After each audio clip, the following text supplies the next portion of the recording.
Hello everyone, welcome back to our YouTube channel. This is English classes by Preeti ma'am. Hope you all are fine and doing great.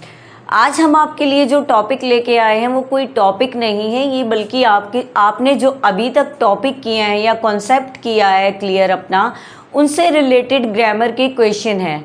आज हम 20 question करने वाले हैं। वो आपका mock test हो सकता है, प्रैक्टिस सेट हो सकता है, ये आपका CET के लिए, HTET के लिए या दूसरे जो स्टेट लेवल के कॉम्पिटिटिव एग्ज़ाम्स होते रहते हैं उनके लिए आज हम इंग्लिश ग्रामर के कुछ क्वेश्चंस करने वाले हैं। नियर अबाउट 20 क्वेश्चंस आज हम करेंगे और उन 20 क्वेश्चंस में से आप मेरे साथ साथ प्रैक्टिस करेंगे और मुझे ये बताएंगे एट लास्ट कमेंट सेक्शन में ये बताएंगे मुझे कि आपके कितने क्वेश्चन सही निकले। Let's start with our first question without any delay. हमारा फर्स्ट क्वेश्चन है एरर सपोर्टिंग का। एरर सपोर्ट करना है, हमें एरर फाइंड आउट करना है। लेट्स सी द सेंटेंस को देखते हैं। Each of the students have submitted the assignment. पहली बात, ये हमारा क्वेश्चन है सब्जेक्ट वर्ब एग्रीमेंट का। सब्जेक्ट वर्ब एग्रीमेंट में क्या होता है कि सब्जेक्ट के अकॉर्डिंग वर्ब लगती है, सब्जेक्ट के अकॉर्डिंग वर्ब लगती है। अगर सब्जेक्ट सिंगुलर है तो वर्ब सिंगुलर लगेगी, अगर सब्जेक्ट प्लूरल है तो वर्ब प्लूरल लगेगी।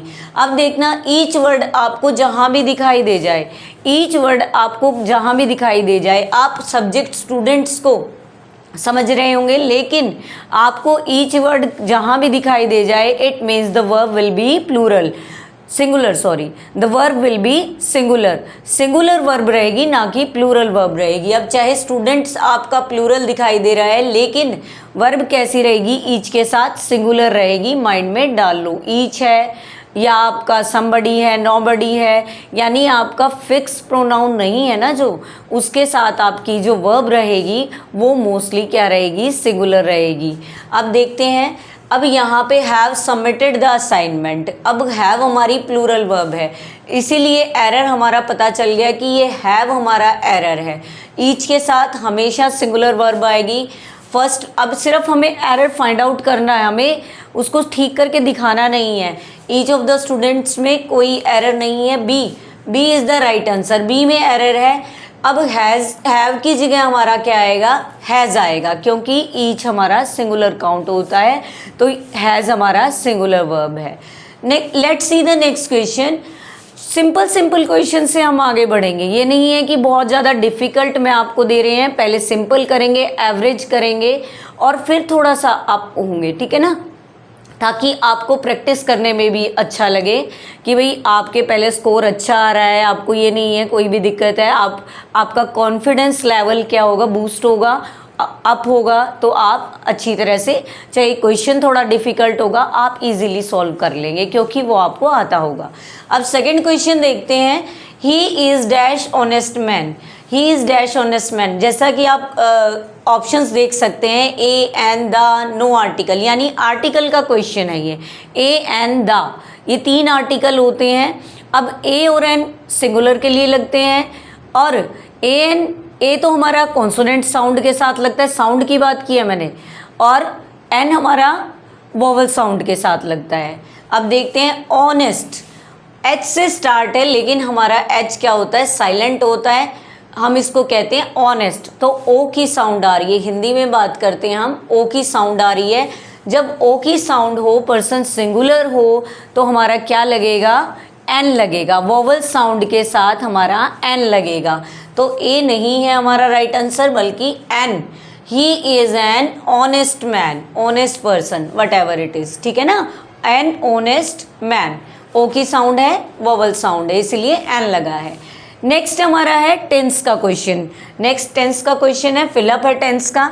अब by the time you arrive, कि जिस समय तुम आए, I dash my work.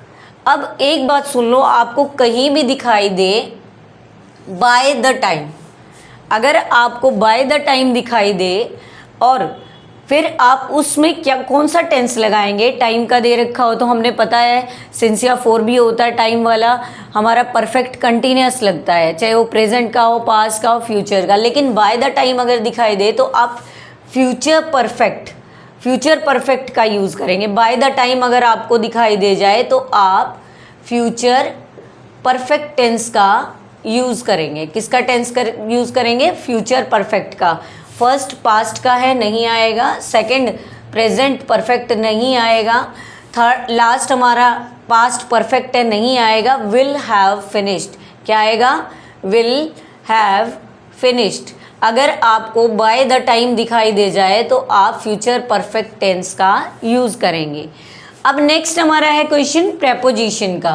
Preposition के क्वेश्चन बहुत आते हैं, जो ये मिक्स क्वेश्चन है ना, जो मैं करवा रही हूँ आप लोगों को, ऐसे ही क्वेश्चन एग्जाम्स में आते रहते हैं। She is good dash mathematics. अब कोई भी सब्जेक्ट में अच्छा है, ठीक है, या किसी चीज़ में अच्छा है, तो हम प्रेपोजिशन एट यूज़ करते हैं। अगर उसकी स्किल्स बताई हैं तो इन यूज़ कर सकते हैं, लेकिन यहाँ कोई सब्जेक्ट है, कुछ किसी चीज़ में अच्छा है, बताया जा रहा है शी इज़ गुड एट, तो जो सब्जेक्ट दे रखा है, मेंशन कर रखा है, अगर इस तरह से आएगा तो आप किसका यूज़ करोगे? एट का यूज़ करोगे। ऑन नहीं आएगा, इन नहीं आएगा, विद नहीं आएगा। अगर सब्जेक्ट गिवन है तो आप एट लगाएंगे। She is good at mathematics. कोई स्किल्स हो तो इन लगाएंगे, ठीक है। सब्जेक्ट हो तो एट लगाएंगे। Let's see the next question. इसमें मैंने अपने PYQs भी डाले हुए हैं। CET के PYQs भी हैं, कुछ और जो कॉम्पिटिटिव एग्ज़ाम्स हैं उनके PYQs हैं। तो कोई बात नहीं, हम इनको मिक्स करके कर लेंगे ताकि हमारी प्रैक्टिस हो जाएगी। ये आपका मॉक टेस्ट है। आप मुझे कमेंट सेक्शन में अपने मार्क्स ज़रूर लिख के भेजेंगे कि कितने मार्क्स आपने आउट ऑफ 20 स्कोर किया। We will do the 20 questions. अब क्वेश्चन देखते हैं। She is slender in figure. Slender को अंडरलाइन किया हुआ है, अपोजिट देखना है। सिलेंडर क्या होता है? आपने सिलेंडर दुबला पतला होता है, सिलेंडर मीन्स होता है स्लिम। अब स्लिम का अपोजिट वर्ड हमें देखना है। अब फ्रेल, फ्रेल मीन्स होता है वीक, कमज़ोर, ठीक है। सेकेंड वर्ड है स्टाउट। स्टाउट मीन्स होता है फैट या फैटी, ठीक है, इसका मीनिंग होता है वीक। और स्लिम, स्लिम तो दुबला पतला होता है, थिन हो सकता है, या सिलेंडर, इसका सेम मीनिंग हो गया। स्ट्रॉन्ग भी क्या होता है? मजबूत होता है, ठीक है। लेकिन सिलेंडर दुबला पतला है तो उसका अपोजिट क्या होगा? मोटा होगा। तो मोटे का मीनिंग इंग्लिश में क्या होता है? फैट होता है, या तो प्लम्प होता है, या फिर आपका स्टाउट। स्टाउट यहाँ पे सही मीनिंग है स्टाउट, यानी अपोजिट वर्ड सिलेंडर का क्या हो गया? स्टाउट हो गया। This is the right answer. Let's see the next question. Earthquakes are frequently in Japan. Frequent means होता है आते ही रहते हैं, लगातार आते रहते हैं बिना किसी रुकावट के, यानी कंटिन्यूसली कोई चीज़ होती रहे ना, उसको फ्रीक्वेंट कहते हैं। बार बार कोई चीज़ हो तो उसको फ्रीक्वेंट बोलते हैं। अर्थक्वेक होते हैं हमारे, भूकंप होते हैं अर्थक्वेक। आज भी भूकंप आया है दिन में, ठीक है। अब earthquakes are frequent in Japan. Japan में फ्रीक्वेंट है अर्थक्वेक। अब अपोजिट क्या है इसका? अपोजिट हमें देखना है, ठीक है ना, अपोजिट देखना है। अनयूजुअल, यूजुअल तो हमारा एक जनरल होता है, सामान्य होता है, ठीक है ना। और अनयूजुअल थोड़ा अलग होगा, जो रेयर ना हो। तो फ्रीक्वेंट तो नहीं है, अनयूजुअल नहीं होगा। फ्यू मीन्स होता है कुछ, ये भी नहीं है। एक्सटिंक्ट मीन्स तो होता है विलुप्त हो जाना, गायब हो जाना, विलुप्त हो जाना, ख़त्म हो जाना कोई चीज़। अब इसका सही आंसर आपका रहेगा रेयर। रेयर होता है कभी कभार, फ्रीक्वेंट होता है बार बार कोई चीज़ होना, और रेयर होता है कभी कभार, मतलब मुश्किल से ही, दुर्लभ कह सकते हैं हिंदी में। तो rare is the right answer. Rare को सर्कल करो, यहाँ स्टाउट को सर्कल करो। मेरे करने से पहले ही आप आंसर करेंगे अपनी रफ नोटबुक में, और फिर मुझे आंसर सेंड करेंगे या फिर कमेंट सेक्शन में ये लिख के भेजेंगे कि कितने क्वेश्चंस आपके ठीक हुए। I am waiting for your answer.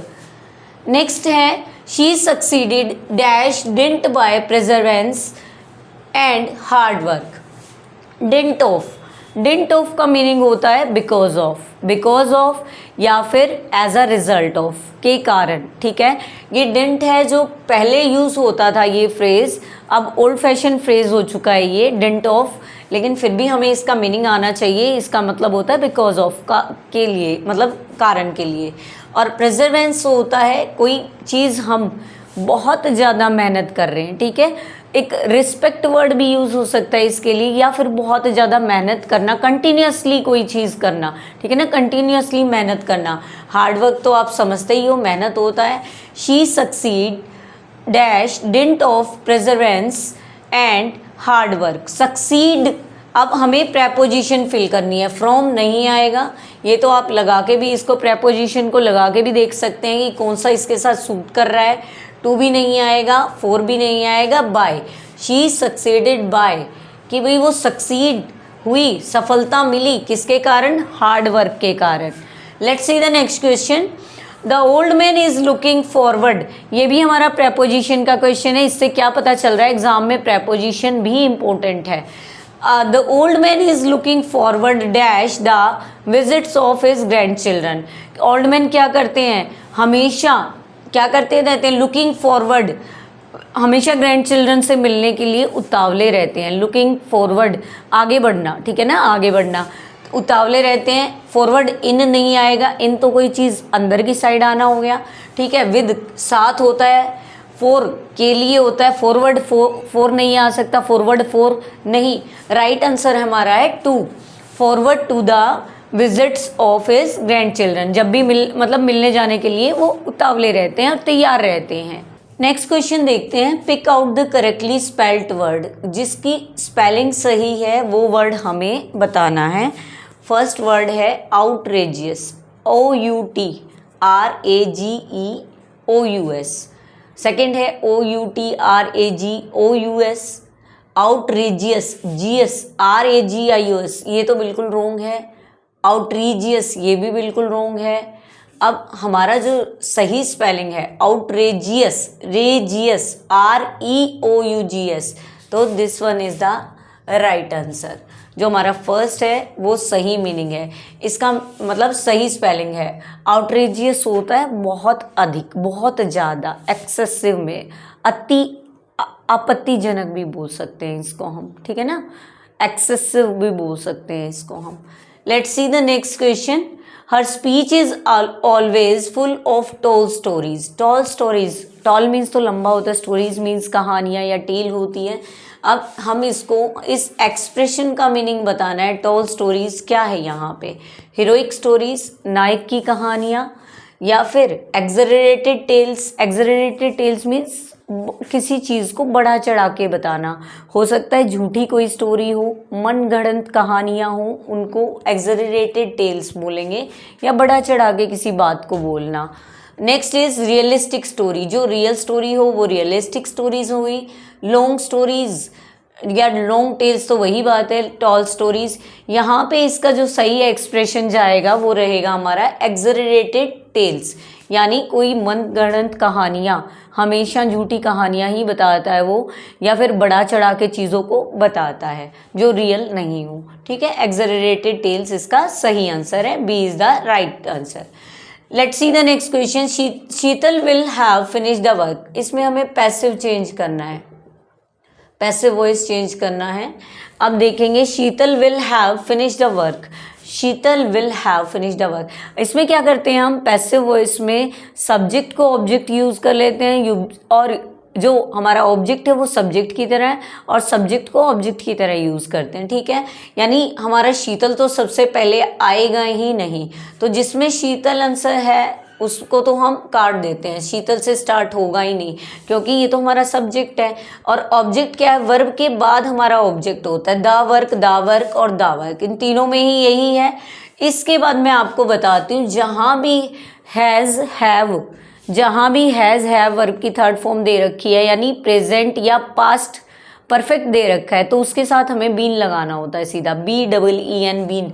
अब देखेंगे बीन किस में है, इजीली हमारा आंसर सोल्व हो जाएगा। इसमें तो बी है, इसमें इज है, यहाँ हमारा विल हैव बीन है। तो द वर्क जो सब्जेक्ट ऑब्जेक्ट था, सब्जेक्ट बन गया द वर्क, विल का एज इट इज़ रहेगा, हैव का एज इट इज़ रहेगा, सिर्फ हमें बीन लगा के फिनिश्ड बाय, एक हमें देखना है कि बाय प्रेपोजिशन आती ही आती है, बाय प्रेपोजिशन दोनों में है, ठीक है। और बाय शीतल, अब शीतल हमारा क्या बन गया, ऑब्जेक्ट बन गया सब्जेक्ट की जगह। The work will have been finished by Sheetal. अब जहाँ भी आपको सिर्फ वर्ब को चेंज करना होता है इसमें, और पैसिव वॉइस एक्टिव से पैसिव बनाते हैं ना, हमें दो बात ध्यान रखनी पड़ती है कि एक तो उसी टेंस में चेंज होता है, ये नहीं है कि टेंस चेंज हो जाता है। जैसे हमारा नरेशन में तो टेंस चेंज हो जाता है, लेकिन इसमें टेंस चेंज नहीं होगा, एज इट इज टेंस रहेगा। तो ये इज भी हो गया, विल वाला तो चलो हम सोच भी सकते थे, लेकिन इज वाला तो रॉन्ग हो गया। वही टेंस रखना, आपको टेंस चेंज नहीं करना। और हमेशा ही पैसिव वॉइस में वर्ब की थर्ड फॉर्म आती है, तो थर्ड फॉर्म तो यहाँ भी थी, यहाँ भी थी, लेकिन आपको कहीं भी हैज़, हैव और हैड दिखाई दे तो BEEN बीन लग जाएगा। अगर कहीं भी ING फॉर्म दिखाई दे ना तो बीइंग लग जाएगा, BEING बीइंग, पैसिव में चेंज करने के लिए। छोटा सा ही हिंट है जिससे हमारा आंसर सॉल्व हो जाता है। अब इसमें छोटा सा हिंट था बिल्कुल, जहाँ आपको हैव दिखाई दे बीन आ जाएगा, तो बीन और किसी में था ही नहीं, सिर्फ बी ऑप्शन में था। नेक्स्ट देखते हैं, I have bought a house he said. ये हमारा नरेशन का क्वेश्चन है, यानी डायरेक्ट इनडायरेक्ट का क्वेश्चन है हमारा। डायरेक्ट से इनडायरेक्ट स्पीच में चेंज करना है। अब ही सेड लास्ट में दे रखा है, ही सेड हम पहले ले आएंगे, दैट कनेक्टर लग जाता है, ये हम सभी को पता है, सभी में लगा हुआ है, सारे ठीक है यहाँ तक। तो he said that, he said that, he said that, he said that, ठीक है। अब हमें देखना है वर्ब को। हैव बोट, हैव बोट, जो भी पास्ट प्रेजेंट टेंस होगा, ध्यान से सुनेंगे, जो भी प्रेजेंट टेंस होगा हमारा नरेशन में वो पास्ट में चेंज होता है। किस में चेंज होता है? पास्ट में, उसी टेंस के पास्ट में चेंज होता है। यानी आपका सिंपल प्रेजेंट सिंपल पास्ट में, प्रेजेंट कंटिन्यूअस पास्ट कंटिन्यूअस में, और हमारा प्रेजेंट परफेक्ट पास्ट परफेक्ट में। तो ये हमारा है प्रेजेंट परफेक्ट, हैव के साथ वर्ब की थर्ड फॉर्म, यानी हैड के साथ वर्ब की थर्ड फॉर्म हो जाएगी। अब यहाँ भी नहीं है, यहाँ भी नहीं है, हाँ यहाँ भी नहीं है, this is the right answer. Had के साथ वर्ब की थर्ड फॉर्म लग गई हमारी। अब आई फर्स्ट पर्सन है, first person according to subject change होता है, या तो ही लगेगा या शी लगेगा, ठीक है। अब यहाँ ही मेंशन है इसीलिए ही लग गया। Had bought a house as it is रहेगा, D is the right answer. अब हम नेक्स्ट क्वेश्चन देखते हैं, it is of tense. Tense का ये क्वेश्चन है, या कहें तो आप कंडीशनल सेंटेंसेस को बोल सकते हैं। कंडीशनल सेंटेंसेस में कंडीशन होती है, ठीक है। और if I dash him I would tell you, अगर आपको वुड के साथ वर्ब की फर्स्ट फॉर्म दिखाई दे तो इफ वाले क्लोज में हमेशा सिंपल पास्ट आता है। क्या आता है? Simple past. हमारा अगर एक साइड इफ वाले क्लोज में क्या हो, सिंपल प्रेजेंट हो, तो दूसरे क्लोज में हमारा क्या आ जाएगा? फ्यूचर टेंस आ जाएगा। अगर इफ वाले क्लोज में पास्ट टेंस है तो वुड के साथ वर्ब की फर्स्ट फॉर्म आ जाएगी। अगर इफ वाले क्लोज में हैड प्लस वर्ब की थर्ड फॉर्म यानी पास्ट परफेक्ट है तो वुड हैव और वर्ब की थर्ड फॉर्म आ जाएगी। अब देखते हैं इसमें क्या है। नो, नो हमारी फर्स्ट फॉर्म है, न्यू सेकंड फॉर्म है यानी पास्ट टेंस है, हैड नोन परफेक्ट है और विल नो फ्यूचर है। तो हमारा क्या आता है, अगर वुड के साथ वर्ब की फर्स्ट फॉर्म दिखाई दे जाए हमारे इस क्लोज में तो हमारे इफ वाले क्लोज में आता है पास्ट टेंस यानी न्यू वर्ब आ जाएगी। Know, knew, known. न्यू हमारी सेकंड फॉर्म है, इसलिए पास्ट सिंपल पास्ट में हमेशा वर्ब की सेकंड फॉर्म आती है। अब देखते हैं next question. She is senior than me, इसमें एरर फाइंड आउट करना है। शी इज में एरर है, सीनियर में एरर है, या स्पेलिंग रॉन्ग है सीनियर की, या फिर देन में एरर है, या मी में एरर है। अब देन कंपैरिजन के लिए लगता है she is senior than me कि वो मुझसे सीनियर है, ठीक है। आपको लगता होगा कि देन बिल्कुल ठीक है क्योंकि कंपैरिजन के लिए देन का यूज़ होता है, लेकिन कुछ वर्ड्स होते हैं जिनके साथ देन की जगह टू का यूज़ होता है, जैसे junior to, senior to, inferior to. इन वर्ड्स के साथ हमारा कंपैरिजन के लिए टू का यूज़ होता है ना कि देन का, ठीक है। तो एरर हमारा इस पार्ट में है, सी पार्ट में एरर है, देन की जगह हमारा टू आएगा, ठीक है। She is senior to me, ये हमारा मिस्टेक है यानी C option is the right answer. Let's see the next question. Neither the manager nor the employers was present. अब जहाँ पे आपको दिखाई दे जाए नाइदर नोर, और आइदर और, इधर और बोल देते हैं, नाइदर नोर दिखाई दे जाए, तो आपको क्या करना है, वर्ब किसके अकॉर्डिंग लगेगी, जो हमारा ब्लैंक के पास जो सब्जेक्ट है ना उसके अकॉर्डिंग वर्ब क्या करेगी, एग्री करेगी सब्जेक्ट के साथ। अब नाइदर द मैनेजर, इसको हमने अंडरलाइन किया गया, यहाँ वाली वर्ब हमें देखनी है। अब यहाँ वाली वर्ब का सब्जेक्ट है एम्प्लॉयज़। एम्प्लॉयज़ कौन है, एम्प्लॉयर्स होगा, ये स्पेलिंग में थोड़ा मिस्टेक हो गया, कोई नहीं, वैसे आप देख लें। एम्प्लॉयज़, एम्प्लॉयज़ में क्या है आपका, अब प्लूरल है ये, तो प्लूरल में वर्ब वोज लगेगी, बिल्कुल रॉन्ग हो गया, वोज तो नहीं लगेगी, क्या लगेगा, इज लगेगा, नहीं, इज भी प्रेजेंट है, हैज़ भी प्रेजेंट है, नन ऑफ दीज नहीं लगेगा, वर लगेगा, वर हमारा प्लूरल होता है, ठीक है ना। हमें ब्लैंक के पास के सब्जेक्ट के अकॉर्डिंग वर्ब लगानी होती है अगर नाइदर नोर का पेयर आपको दिखाई दे जाए तो। नेक्स्ट क्वेश्चन देखते हैं, she quickly run to the station, कि वो जल्दी से स्टेशन की तरफ भागी। अब क्विकली जो वर्ड है वो हमारा कौन सा पार्ट ऑफ स्पीच है, वो हमारा नाउन है, एडजेक्टिव है, वर्ब है, एडवर्ब है।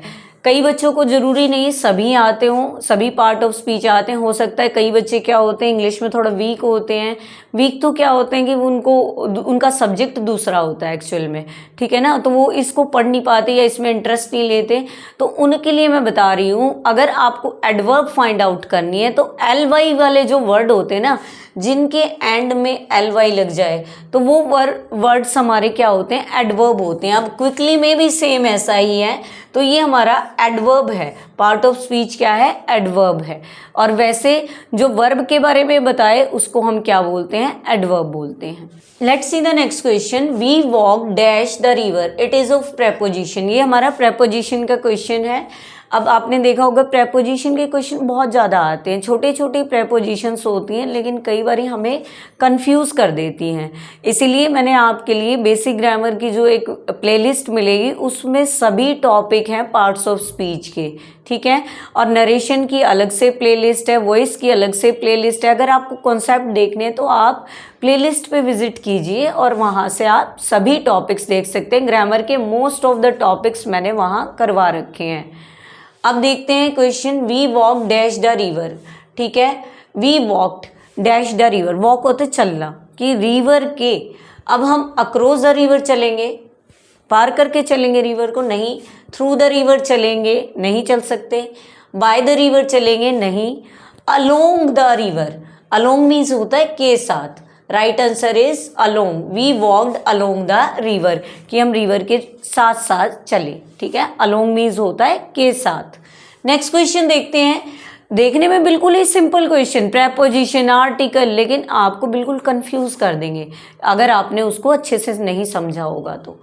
This is dash unique opportunity, हमें आर्टिकल फिल करना है, यूनिक। अब हमें नाउन को देखना होता है कि भाई क्या है वो, यूनिक कैसी साउंड आ रही है, य की साउंड आ रही है, यू वैसे वॉवल है लेकिन साउंड आ रही है कॉन्सोनेंट की, जब कॉन्सोनेंट की साउंड आए तो हम सिंगुलर हो तो क्या लगाते हैं, ए लगाते हैं।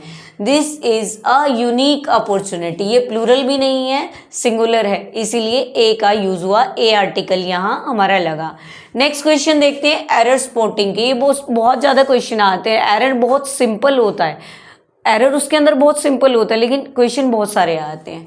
One of the boys have gone out, अब one of the boys have gone out, ये हमारा सब्जेक्ट वर्ब एग्रीमेंट का क्वेश्चन है, वन ऑफ, जहां आपको वन ऑफ दिखाई दे, ठीक है, वन ऑफ दिखाई दे, ये हमेशा प्लूरल सब्जेक्ट लेगा, प्लूरल सब्जेक्ट लेगा ये हमेशा, ये ठीक है, बिल्कुल वन ऑफ भी ठीक है और द बॉयज भी ठीक है कि प्लूरल सब्जेक्ट लेता है, लेकिन ये वर्ब हमेशा सिंगुलर लेता है। कैसी वर्ब लेगा, सिंगुलर वर्ब लेगा, हैव नहीं आएगा बल्कि इसकी जगह क्या आएगा, हैज़ आएगा। That's why the error is in this part, C part, हम इसको हैव की जगह क्या करेंगे, हैज़ करेंगे। वन ऑफ कहीं भी आ जाए ध्यान से सुन लेंगे, सब्जेक्ट प्लूरल रहेगा लेकिन हमारी वर्ब क्या रहेगी, सिंगुलर वर्ब रहेगी। क्या रहेगी, सिंगुलर वर्ब रहेगी, इसलिए हैव की जगह क्या आएगा, हैज आएगा। आज का हमारा लास्ट क्वेश्चन है, ये भी हम प्रेपोजिशन से ही एंड कर रहे हैं। देखते हैं question. He was accused dash theft. Theft means होती है चोरी, थेफ्ट मीन्स होती है चोरी, एक्यूज्ड होता है दोषी।